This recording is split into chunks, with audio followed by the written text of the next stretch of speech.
Welcome, everybody. My name is Romeo. I am an Indigenous Academic Advisor / career strategist. And I am here with my co-host, a partner in crime. Sarah, did you want to introduce yourself? Hello, my name is Sarah, and I am an academic and learning strategist with the Academic Advising and Career Center. It's nice to see everyone this morning, evening, or afternoon. And this is, if you haven't guessed already, Gear Up for First Year. So with that, I suppose we can move on to our land acknowledgement. Here we go.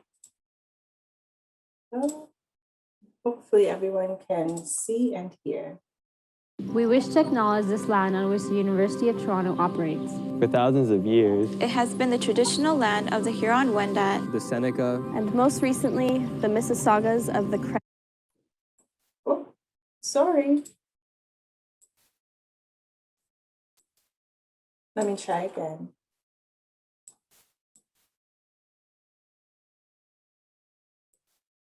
There we go. Sorry, everyone. We wish to acknowledge this land on which the University of Toronto operates. For thousands of years, it has been the traditional land of the Huron-Wendat, the Seneca, and most recently, the Mississaugas of the Credit. Today, this meeting place is still the home to many Indigenous people from across Turtle Island. And we are grateful to have the opportunity to work on this land.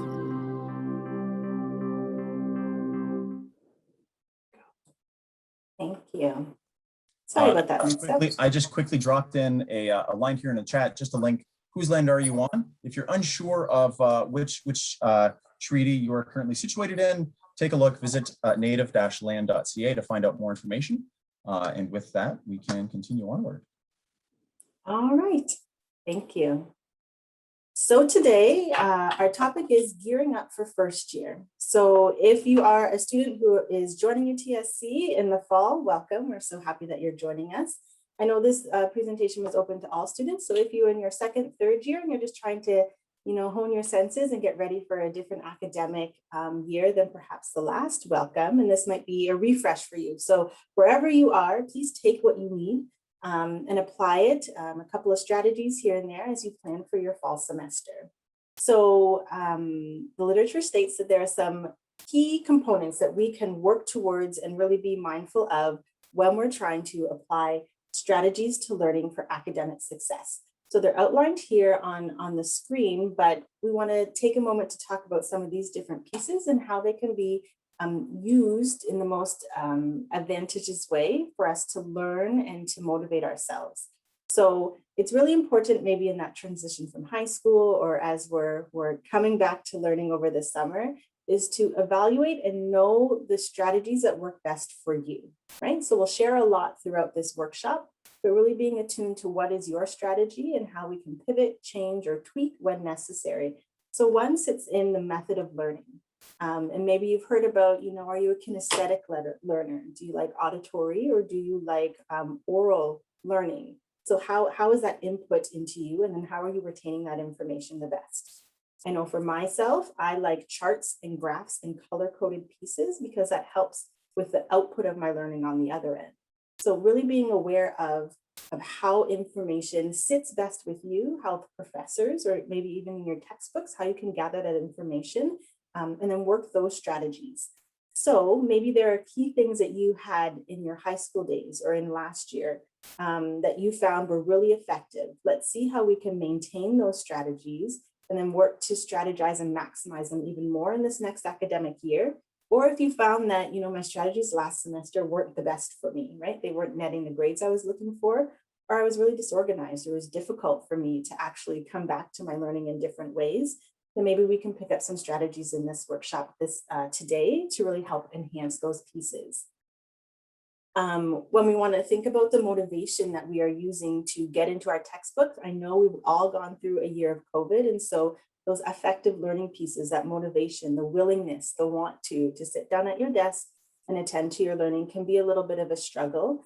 To that, I'll say be gentle and patient with yourself, but we also need to make sure that we're doing and inputting as much energy as we can. And that can come from different pieces. So if motivation might be lacking in the morning, when you're choosing your courses, maybe opt for afternoon courses because you're more alert and you're ready to attend the information of that session or that lecture. If your physical space might not be that motivating to you, do something to brighten it up, to bring in pieces that when you sit down at that desk, that space, you're going to be primed for learning. So anything in any way that you know can give your spirit a lift, can give your brain a boost, all of those things can be applied to your learning. And it's really great if you can put those into a habit type way of learning each day when you sit down to your desk. And that also goes into your physical environment, right? How are we monitoring and regulating our physical environment? So I know, again, we're working from home and we're living from home and all of those pieces. So if you're able to carve out a space in your house that is ready for learning, your books, your pencils, a clock, your phone is out of the room, right? You need to be able to guard that space so that your brain and body knows when I sit down in this area, learning is going to happen, right? And so you can sort of trick yourself into those things becoming really automatic. And all of those pieces, again, are going to help prime your brain, prime your body, and hopefully get you ready to attend to lectures and feel comfortable in that space for learning.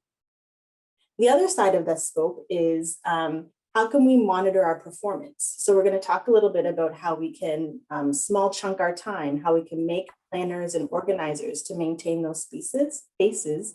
But it's also important for us to know where we started in terms of the strategies we're using, to have a check-in and be mindful about where we've come, maybe by reading week, and then make and set new goals to see how it can carry us throughout the rest of the semester.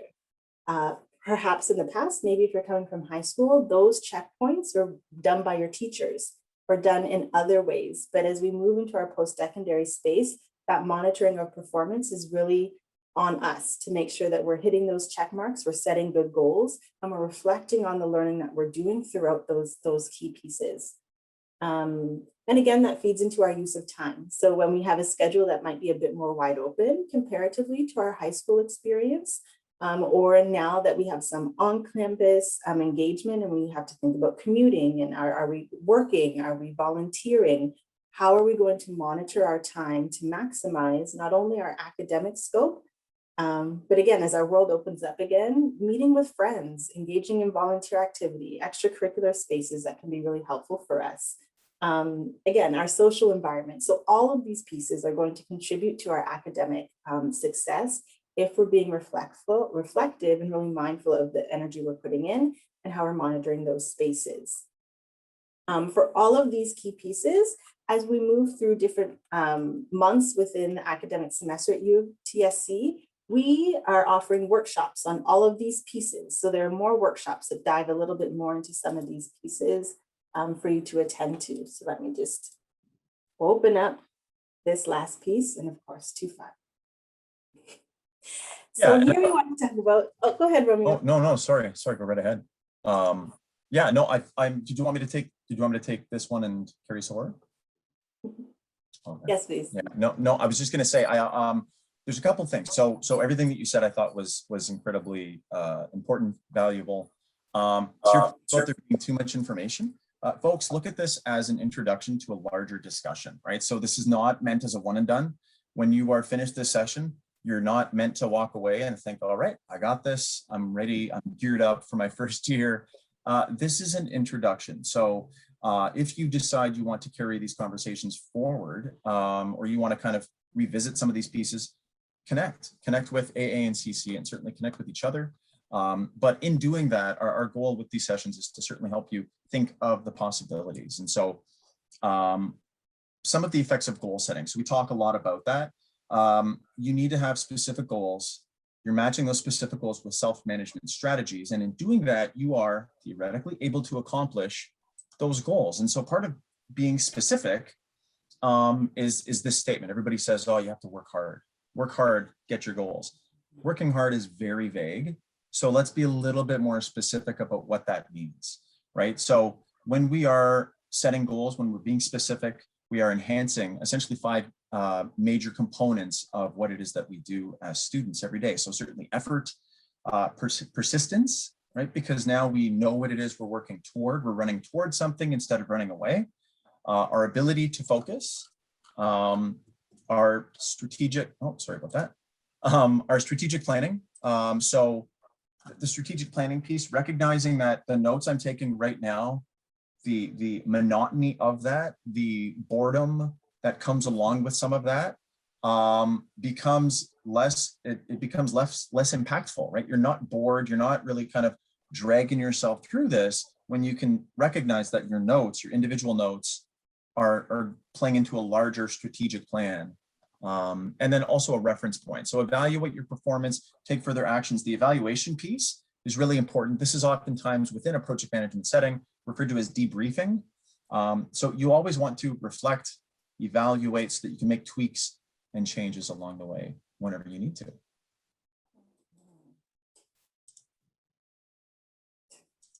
And so part of setting goals, this is a great acronym.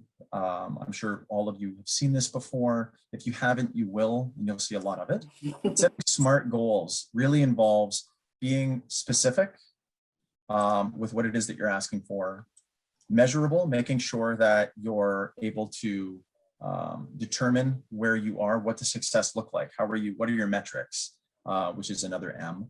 Achievable, relevant. I also argue research driven. So when you're setting goals, it's not enough to just have this hope and dream, but if you're tying a new way of studying in with something that's backed with some research, backed with a bit of science, it really, again, it plays into that strategic piece, right? You're able to tie in to your motivation and your general sense of purpose.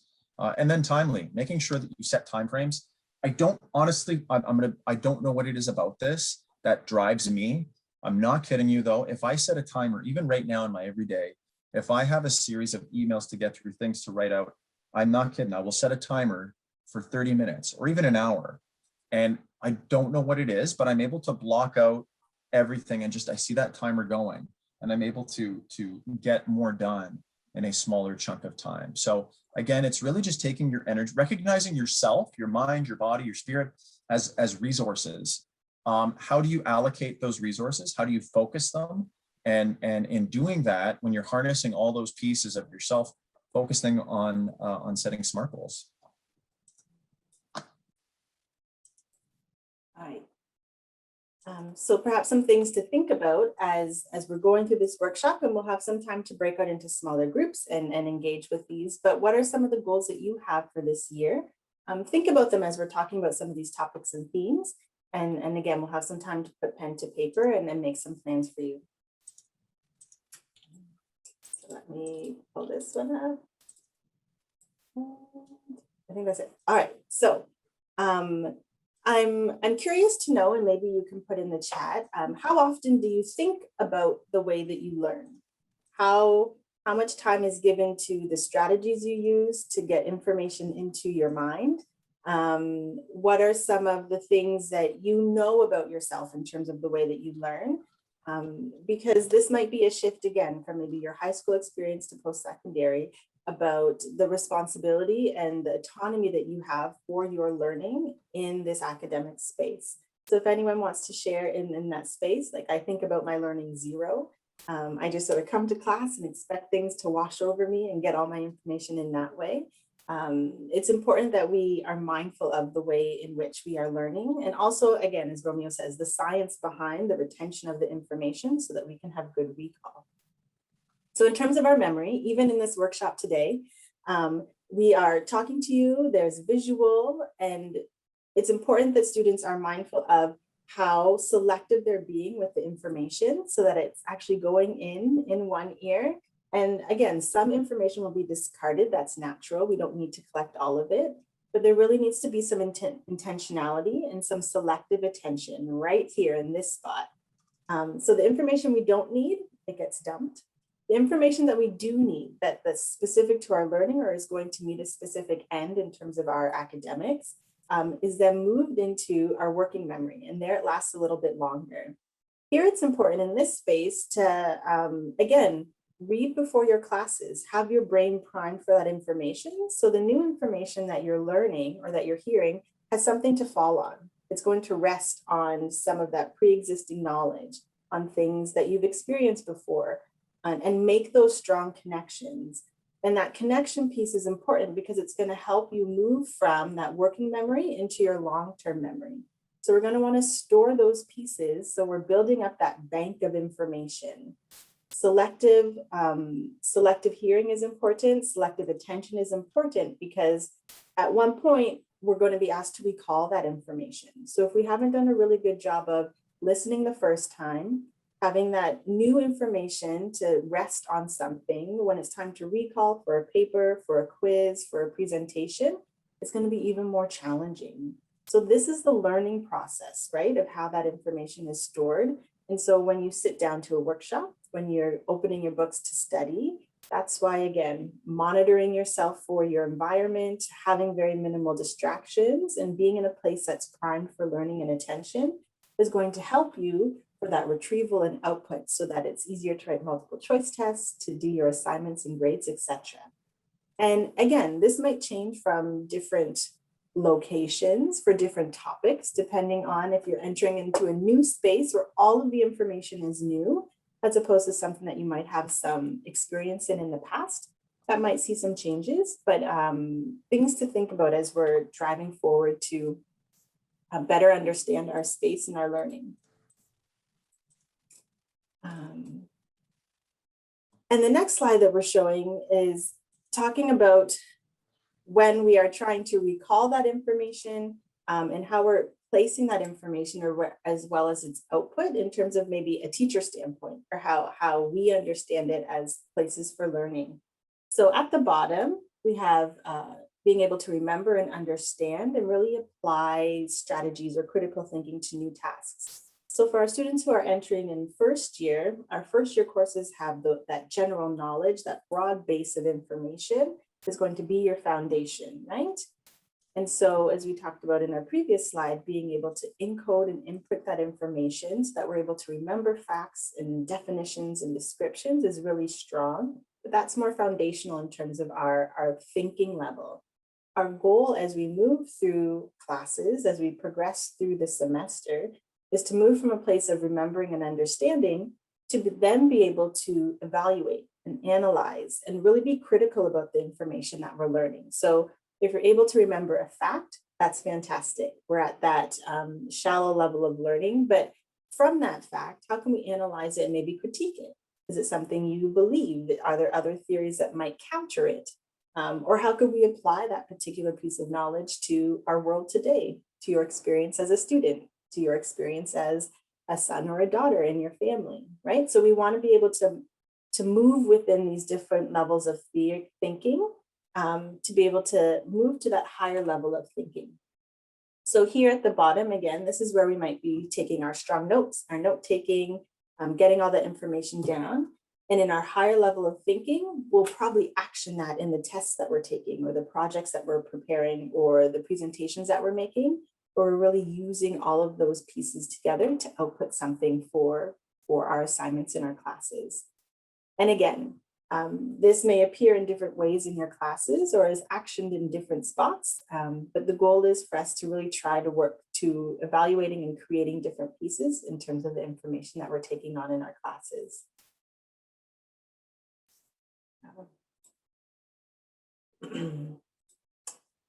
And here, this is just another big graph. Again, we're sending the PDF to students. So just different tasks or questions that we can frame and think about. This is just more for your reflection to think about how we're going to use these taxonomies, these different levels in terms of our ability to understand, get into, or use or create that information.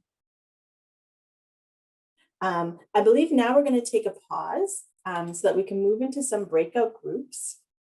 But I fear, Romeo, I grabbed the wrong slide deck, so I don't have the questions that we put in there. So maybe I'll add them. Oh, that's to okay. chat. Yeah, I can do that right now. Perfect. But our goal was, from the information that we learned, I know there's lots of different pieces. We just wanted to give you students the time to meet other individuals who you'll be learning from and with in this next academic year. And thinking about, right, that reflective space of, you know, how do I learn or how do I like to get into information, or we're a month away from school. What are some of the goals that you have for your academics in September and beyond? And just really discuss, find out what program you all are studying in and give a chance to sort of mull over the information that we've shared thus far. And then we'll move into our second piece in a moment. So we'll be in our breakout rooms for about 10 minutes. And some of the reflective questions Romeo's kindly put up for us is, what are some of your academic goals? And then what strategies do you currently use as part of your learning, sharing with friends? So Sarah, if I could ask you to help us with those breakout groups. Okay, here we go. Thank you.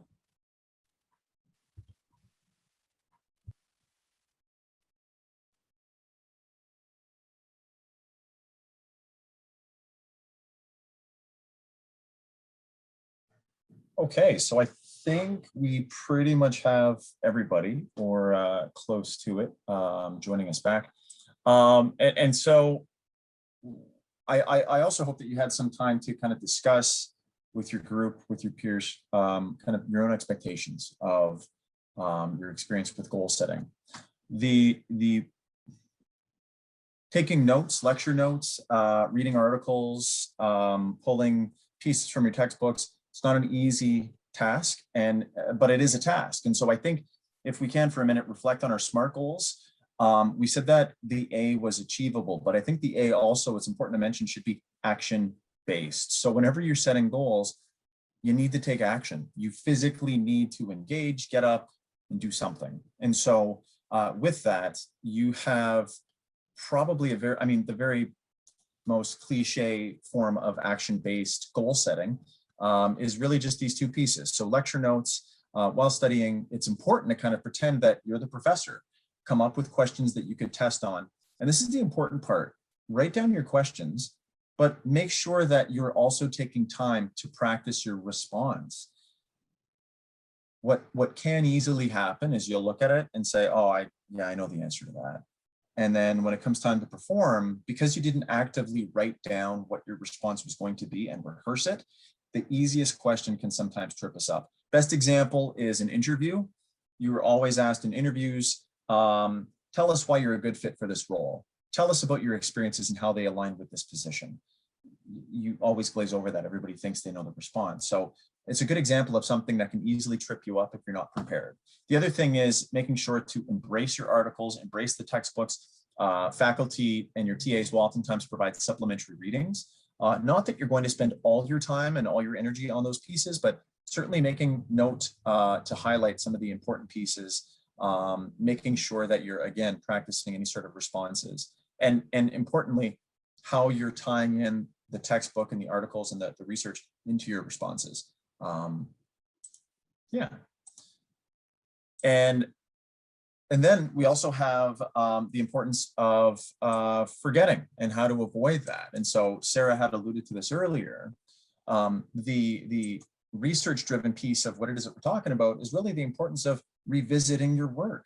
According to what's called the forgetting curve, people forget most of what you hear and read within a day. So that's about 67%, 79% a month later. And so to overcome this, try boosting your memory by studying the course material up to 3 times before the test.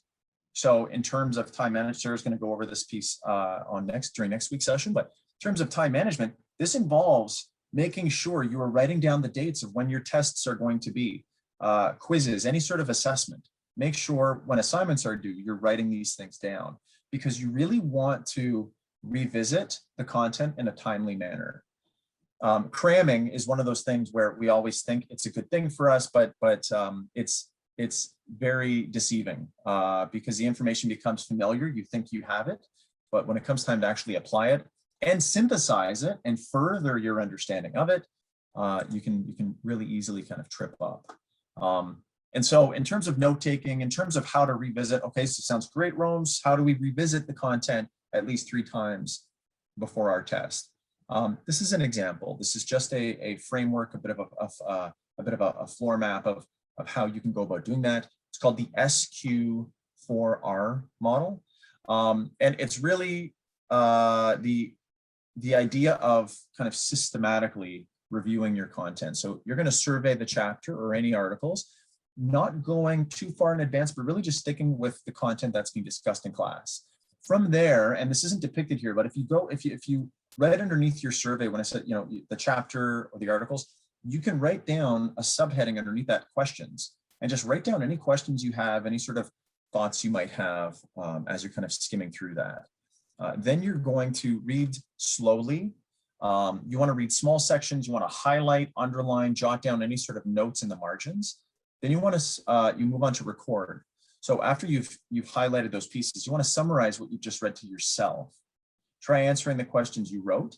Take advantage of commonly used note-taking strategies, and we'll get to that a little bit later about what the strategies look like. But it's really the importance of taking a term, taking a concept, and being able to regurgitate it using your own language, tying in your own experiences and your own understanding to it. And then recite. It helps to recite your answers out loud in order to engage. And I also think too, taking time to, as I said earlier, write them down. Don't skip, just write down exactly almost a script of what it is you would say. Because you don't want to, it's not enough to know the response or to kind of have an idea. You want to make sure that you're not wasting time in a test. So that really helps with that. And then certainly reflect and review, pretty self-explanatory. You're going to look back at what you've learned to gain a big picture level of understanding. So you're going to try to tie it back to some of those larger arching concepts. And this is another method as well called the PQ5R note-taking strategy. And this strategy is great. It's pretty self-explanatory, but before the lecture, you're going to prepare. So any assigned readings you have, any prep work you're supposed to do, you want to have that stuff kind of ironed out. You're going to write down any questions you might have after reading this stuff. And then as you're progressing, so I'm sorry about that. So you're going to write down any sort of questions you have after you've read your notes, anything that you've been assigned, write down your questions. And then you're going to practice in some of these headings here. So record during the lecture, you're going to record in the main column as many meaningful facts, as many key topics, key points as you can. Make sure that you write relatively legibly if you're anything like me. In the heat of the lecture, you can kind of get lost and make some scribbles. So that also speaks to the importance of reviewing right after class. So in addition to recording, you want to reduce. So as soon as possible, summarize the facts, ideas concisely. You're going to use the Q column for that. And this also speaks to, I guess, the idea of repetitive or repetition. You are going to reflect, you're going to draw out the options or the opinions from your notes and use them as a starting point for your own reflections. And then review, spend 10 minutes every week in a quick review of your notes. And this is very literal, doesn't have to be a long time, just a quick skim over, make sure you're going everything. And you will retain far more than you will if you cram. And again, if you're anything like me, you have those experiences where you write an exam or you write a test and right afterwards, you don't remember anything that was on there, or a day later, you don't remember what it is that you wrote. That's the effects of cramming, right? So you should be able to recite this, and it's really only going to come after you spend a bit of time reviewing and reflecting. And we have just a quick example here of what some of this looks like in practice. And so you'll see all of the components there. You'll see that the course name, the topics there, they reduce by giving some key terms. And then of course, the reciting, the reflecting. And I should also add, one of the things that I recommend students do when you are reviewing your notes, if I can quickly throw in a quick note-taking strategy on top of this, your notes it's okay that your notes are going to start pretty thick. After you finish a lecture, you'll have maybe 3-4 pages of notes, but as you go through and you're preparing for exams, the goal is to take those notes and kind of shrink them down. Every time you rewrite them, every time you apply your own levels of understanding, your thoughts, every time you're learning a little more, you'll find that they are, your recall and your understanding is kind of kicking into high gear. And these, of course, are some commonly used models of note-taking. If you've not seen them before, I certainly recommend you give them a shot. They range anywhere from, like, you'll notice the flashcards. That's something that is very common, but certainly mind maps also work very, very well. For me in class, mind maps work really well, and then adding facts, adding pieces as we go along. So just a few, like I said, a few commonly used types of note-taking strategies. Thank you, Romeo. And just to double down on some of the pieces before and the conversations I had in my breakout group is Please. in our ability to take those notes in that initial piece. That's more of the remembering and understanding of that Bloom's taxonomy, right? We're just gathering those facts and figures and data, but the more we're back in our notes, the more we're asking questions and we're being critical, then we're going to move ourselves up that Bloom's taxonomy. So we're analyzing, we're synthesizing, we're evaluating, we're critiquing, which is again going to help with your recall. And instead of just, spitting out facts and definitions, you're going to use that information in a more practical way, in a more insightful way. And that's really what your professors are looking for, your thoughts on these opinions and pieces and themes and topics, and not just the definitions of them. So again, I love that. Your notes. Be in your notes. No, it's true. And I think the Bloom's thing is interesting too, because it also represents your arc in terms of first year to upper year, right? In your first year, a lot of this is going to be terminology, what this, what that, but you're going to want to quickly embrace the idea of digging deeper. So even though you're in first year, a lot of remembering, certainly, a lot of understanding, but you want to try to tie it into those deeper questions. So instead of what, you're going to want to dig in a bit deeper into the why, into the hows. And by the time, as I said, by the time you get into your upper year courses, you'll notice really quickly that that's pretty much all it's dealing with, are those upper, the hows. How are we doing this? Why are we doing this? So that's a really good point. All right. We have just a few minutes left. So I know in my breakout group, we talked about time management. So I might try to get to the last 2 slides and then save some time for questions, because you will get the workshop delivered through PDF. So as Romeo outlined, being in your notes, but then how do we manage our time as one of the goals for some of the students I chatted with. So when we think about our ability to learn and retain, we also need to think that we also have cutoff points, right? We just don't cram all that stuff in. Our brain needs time to rest, recover, and regenerate. So if we are looking at an hour block of time, perhaps, we want to make sure that we're spacing ourselves out. So we have a couple of minutes to review that previous material, or just thinking about the topic. What do I know? What do I not know? What am I keen on learning? What questions perhaps have I talked about with this theme from my friends, right? Again, we're priming our brain to absorb new information. So that part is really key. And then we go into our study time. So maybe that's new material from the lecture that the professor is delivering. Maybe we're hopping into a textbook. Maybe it's a TED Talk. Maybe it's a video, whatever the case may be. We're going to have that foundation of the thoughts and reflective learning we just had. And then the new information is going to find spots to embed in that previous learning, to build out what we know, to fill in some of the gaps that might be listening. And that's how we move from short-term memory to more working memory to more long-term memory. So all of those pieces are important. And then we're going to cut it off. And then we're going to spend some time, as we said, to sit back and say, well, what do I think about this information? How is it different from something I've heard? How is it different from things in high school? How is it the same? Or what do I feel, think, believe about these terms? And again, giving our brains a chance to really mull over that information, and then take a break. Stop that learning process, go outside, read a book, do some yoga, watch TikTok, but not too long, because that's a rabbit hole. But take a break from that space, and then we can hop back into our study time, another 30-minute chunk. So that's a good way. I know students say, I'm going to study for 4 hours, get all that information in. That is not the best method for your brain to retain that information, and all of it's just going to dribble out, and it's not going to have a firm foundation in there. So breaks are important in our studying, and planning it effectively is also important.